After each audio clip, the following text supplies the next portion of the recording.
ইসলামী আন্দোলনের উন্মার ভূমি হচ্ছে চট্টগ্রাম। আমি জামাত ইসলামী কেন্দ্রের পক্ষ থেকে চট্টগ্রামের বীর জনগণকে সংগ্রামী শুভেচ্ছা জানাতে এসেছি।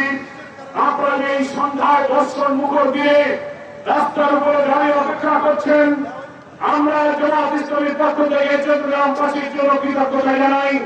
মাধ্যমের আগে একটা কথাই শুধু আপনাদের কাছে বলতে চাই, আগামীতে জাতীয় সংসদের নির্বাচনের জন্য অন্তর্বর্তীকালীন সরকারের প্রধান উপদেষ্টা প্রফেসর ডক্টর ইউনূসের নেতৃত্বে অন্তর্বর্তীকালীন সরকার বাংলাদেশের প্রথম 5D AI ইনভার্টার যুক্ত সর্বোচ্চ বিদ্যুৎ সাশ্রয়ী যমুনা এয়ার কন্ডিশনার। নির্বাচিত জনপ্রতিনিধির কাছে ক্ষমতা হস্তান্তরের যে প্রক্রিয়া আপনি এগিয়ে যাচ্ছে, জামাত ইসলামী সব সময় একটি গণতান্ত্রিক, একটি ফ্রি, ফেয়ার ও ক্রেডিবল নির্বাচনের জন্য প্রয়োজনীয় সংস্কার এবং নিরপেক্ষ নির্বাচনী প্রক্রিয়ায় police administration, civil administration, judiciary, constitution যতটুকু সংস্কার প্রয়োজন সেই সংস্কার শেষ করে এই 15 বছরে খুনি হাসিনা এবং তার সঙ্গীরা রক্তের সাগরে ভাসিয়ে আমাদের প্রিয় নেতাদের যারা ফাঁসি দিয়েছে,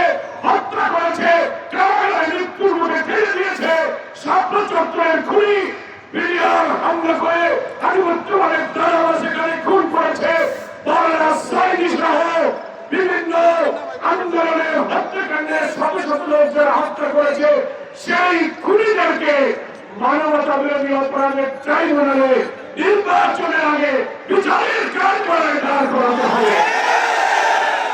সংস্কার এবং বিচার ছাড়া কোন নির্বাচন নিরপেক্ষ হতে পারে না।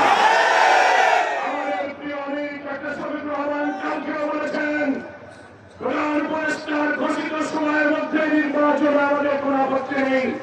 রমজান বর্ষবসুম খেয়াল রেখে সংস্কার এবং বিচারের কাজ এবং সংখ্যানুপাতিক পদ্ধতি, প্রপোর্শনাল রিপ্রেজেন্টেশন, আনুপাতিক প্রতিনিধিত্বের পদ্ধতিতে এই নির্বাচন ঘোষণা করুন।